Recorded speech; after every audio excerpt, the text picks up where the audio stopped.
kid. He's getting killed. Oh, no. He's not getting killed. He's getting mad. Come on, whole world's watching. Knock me out. Come on, knock me out.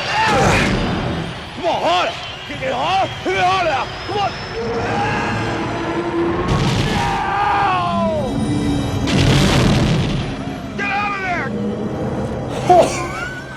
there. I just looked, my eyes were like,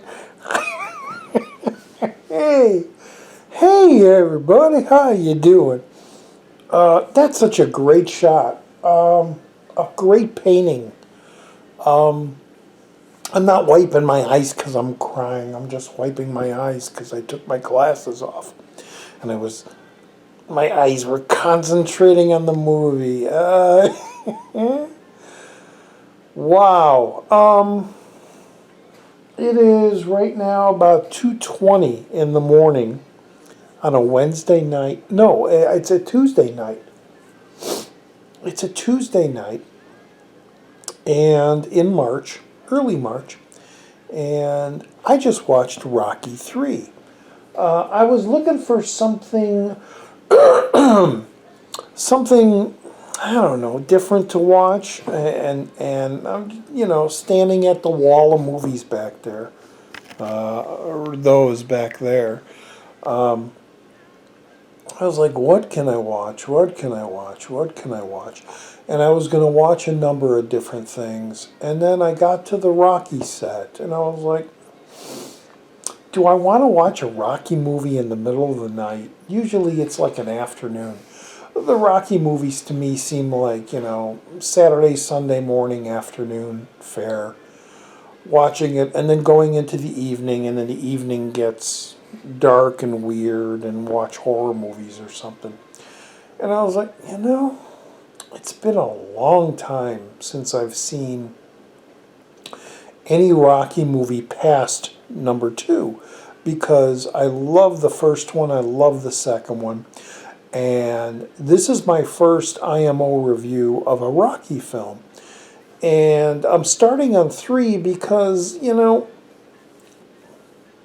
I've seen the first 2 so many times, and I love them. And I really have nothing much to say about them. They're great. They're great films. Rocky, the first one being, Stallone's very first forte into filmmaking, meaning directing and writing. I'm not sure what he did in the second one. Did he write and direct that? I'm not really sure. This one, I was surprised when it started. It said written directed by Steven. Oh my God. Slow down. Think what I'm going to say. Written and directed by Sylvester Stallone. And I knew this one had Mr. T in it. And I seem to remember in the back of my mind, the first 2 movies were good. The third one was okay. The fourth one was really cool because it had the Russian guy. And the others were kind of blah until he came back and did Rocky Balboa, which I loved. I thought it was a great possible ending. Who knows if he's going to do another one, but a possible ending to the whole saga. It was great to see him touch on the old neighborhood and the characters in the old neighborhood, and him having a restaurant and all that type of stuff. So I said, well, why not? Why not watch Rocky 3 and see if it's bad? I'll have a little cocktail. Well, that looked good. I just spilled my gin. Genie. I just finished it, and it was freaking amazing. It was not at all what I remember about it. Yeah, there are points in it that are dated. I do remember seeing this at the theaters, which I totally forgot. Totally forgot until watching this that Carl Weathers was in it, and that Mickey passes away. I knew he passes away in one of them Wasn't sure which one. And then I found out it was this one, and Carl Weathers takes over as his coach. And I knew that happens, but I thought it was later down, maybe in the Russian one, 4 and 5. Not 5, because it's his son. And we get to see his son, a little guy, like maybe 4 years old, with big glasses, big 80s glasses. Excuse me, big 80s glasses. Because for some reason in the 80s, women's shoulder pads and everybody's glasses were gigantic.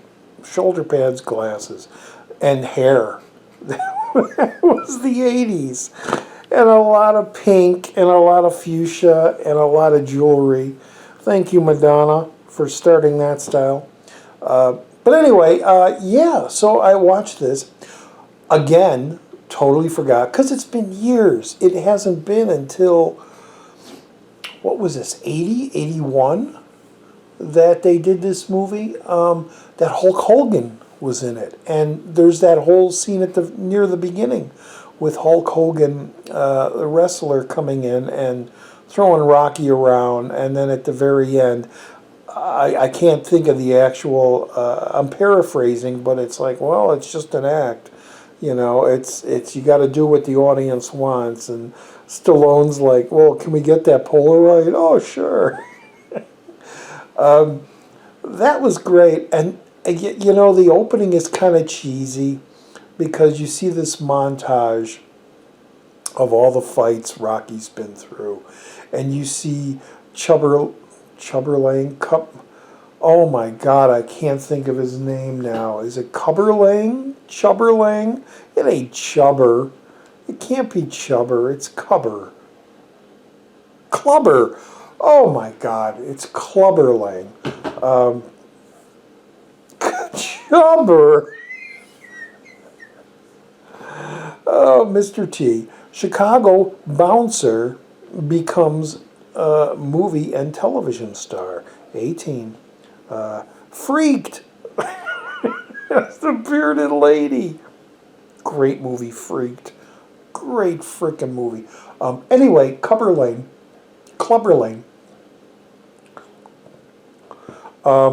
It's the Gin. This was pretty fun. This was really fun. I mean, it follows the steps, the tropes of all the Rocky movies. You know, starts up high, gets challenged by somebody, loses a fight, can't do it. Then there's the montage of him working out, and then there's the final, he wins. And, you know, almost every Rocky movie is like that. And you have all the great Bill Conte music. But this was fun. This was... I was going to say it was campy fun. Is it campy? It's a classic. You know, all the Rocky movies. Now I'm going to go through them. I remember hearing a lot of people loving the Dolph Lundgren, the fourth one, which I haven't seen probably since I've seen this, which was the year it came out. Never had these on VHS. Never had these on DVD. Bought the Blu-ray set with all the movies, and so it'll be interesting to revisit those movies and see them again. The Dolph Lundgren, I saw that one in the theaters too, I believe. Rocky 5 with his son, I didn't. Rocky Balboa, I didn't, but I did see the DVD of that, which again, I loved it. I think that was the same year or the year after or before Stallone came back and did Rambo, John Rambo, which is a frickin' amazing film.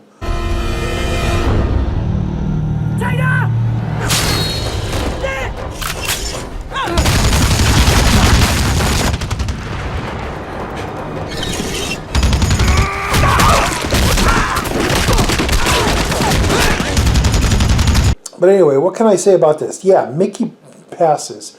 Burgess Meredith, fantastic actor. Always loved him ever since I first saw him in Twilight Zone, with the glasses and the reader in the library and the bomb. That's all I'll say. Those that know Twilight Zone know what I'm talking about. I'm not going to talk about it because they're spoilers, and it's best if you watch that episode unknown. And then Batman being the Penguin. He's from the first one on, great trainer. Like I said, I forgot he passed in this one. I thought it was the next one, but he's great. Burt Young,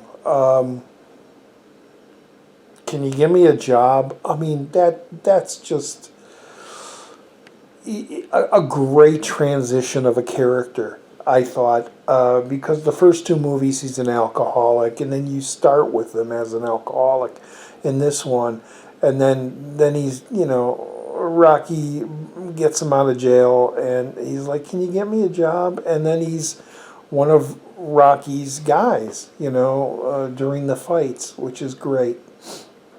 They don't say he sobers up, but it's already taken that he does. Talia Shire doesn't do much in this movie. She really is pretty quiet throughout most of it until her speech on the beach. Where she tells Rocky, you gotta, again, do it. Go for it. Just like she did in 2 in the hospital. Go for it. Do it. and then he's Mr. America again. The Hulk Hogan scene was great. Mr. T is totally overacting. Totally, well, he's not overacting, but he's just totally great. And then the ending, which I just watched, which you just probably saw, you owe me one. And there you go. God, what is his name from Predator? Come on. Oh, anyway, I'm drawing a blank. Blank. Blank. What's that? Anyway, hey everybody. Thanks for watching. Hope you watch my next video, and I hope you check out my game channel, Donstar Gameplay. You'll see a thing floating up above. And we'll see you in the next IMO or whatever else I'm going to do. But this is old Roger D talking about Rocky 3. And thumbs up from me. Watch it if you haven't. Watch the entire series if you haven't. All right, everybody. Bye-bye.